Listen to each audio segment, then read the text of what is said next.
ನಮಸ್ತೆ ಏಷ್ಯನ್ ನ್ಯೂಸ್ಗೆ ಸ್ವಾಗತ.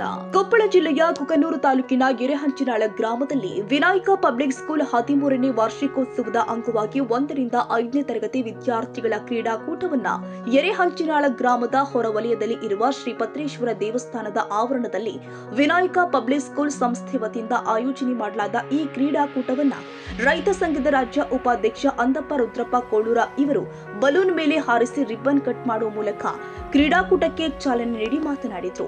ಈ ಶಿಕ್ಷಣ ಸಂಸ್ಥೆಯ ಅಧ್ಯಕ್ಷರು ಆದ ಶ್ರೀ ರಾಜಶೇಖರ್ ಕಟ್ಟಿ ಇವರು ಈ ಕಾರ್ಯಕ್ರಮದಲ್ಲಿ ಅಧ್ಯಕ್ಷತೆ ವಹಿಸಿ ಮಾತನಾಡಿದರು. ಶಾಲೆಯ ಮಕ್ಕಳಿಗೆ ಕ್ರೀಡಾಕೂಟದಲ್ಲಿ ಭಾಗವಹಿಸಲು ಆಟ ಆಡುವುದು ಮುಖ್ಯವಾಗಿರುತ್ತೆ. ಮಕ್ಕಳಿಗೆ ಸೋಲು ಗೆಲುವು ಎನ್ನುವುದು ಸಮನಾಗಿ ಸ್ವೀಕರಿಸುವುದು ಮುಖ್ಯವಾಗಿರುತ್ತೆ. ಮಕ್ಕಳು ಕ್ರೀಡಾಕೂಟವನ್ನ ಉಳಿಸಿ ಬೆಳೆಸಿಕೊಳ್ಳುವುದು ಮುಖ್ಯವಾಗಿದೆ. ಮಕ್ಕಳಿಂದ ನಡೆದ ಪರೇಡ್ ಎಲ್ಲರ ಗಮನ ಸೆಳೆಯುವಂತಾಯಿತು. ಈ ವೇಳೆ ಶಿಕ್ಷಕಿಯರು ಆದ ಕಾವೇರಿ ಪತ್ತಾರ್ ಇವರು ಕಾರ್ಯಕ್ರಮವನ್ನು ನಿರೂಪಿಸಿದರು. ಈ ಸಂದರ್ಭದಲ್ಲಿ ಮುಖ್ಯ ಅತಿಥಿಯಾಗಿ ಭಾಗವಹಿಸಿದ ಮುದ್ರಣ್ಣ ನಾಗರೆಡ್ಡಿ, ಲಕ್ಷ್ಮಣ್ ಪತ್ತಾರ್, ದೇವರಾಜ್ ಮಡಿವಾಳರ, ಸಣ್ಣಪ್ಪ ಭುವಿ ಹೊಡೆದ, ಜ್ಯೋತಿ ಕೊಪ್ಪಳಮಠ, ಈರಮ್ಮ ಗಡಗಿನ ಹಾಗೂ ವಿನಾಯಕ ಪಬ್ಲಿಕ್ ಶಾಲೆಯ ಶಿಕ್ಷಕರು ಆದ ರಾಜು ಸದರಿ, ಪ್ರತಿಮಾ ರತ್ನವ್ವ, ಭೀಮಾ, ಮೈತ್ರಿ ನಾಗರೆಡ್ಡಿ, ಕಳಕಪ್ಪ ಹಡಪದ, ಶಾಲೆಯ ಮಕ್ಕಳು, ಪಾಲಕರು ಸೇರಿ ಇನ್ನಿತರರು ಈ ಕಾರ್ಯಕ್ರಮದಲ್ಲಿ ಉಪಸ್ಥಿತರಿದ್ದರು. Andappa Kolur, Koppal, Asian news.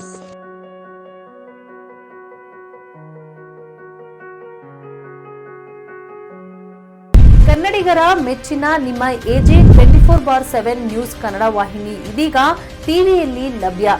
ಈ ವೇಳೆ ನೋಟಿಸ್ ಕೊಟ್ಟಿದ್ರೆ ವಾಪಸ್ ತಗೋತೀವಿ. ಇವತ್ತು ವಕ್ಫ್ ಪ್ರಾಪರ್ಟಿ ಅಂತೇಳಿ ಬರ್ತದೆ ಅಂತ ಹೇಳಿದ್ರೆ ರೈತರು ಬೀದಿಗೆ ಬಂದ್ರೆ ಏನ್ ಮಾಡ್ಬೇಕಾಗತ್ತೆ? ಯಾರು ವೋಟ್ ಹಾಕಲಿಲ್ಲ ಅಂದ್ರೆ ಗ್ಯಾರಂಟಿನೆಲ್ಲ ಸ್ಟಾಪ್ ಮಾಡ್ಬಿಡ್ತೀವಿ.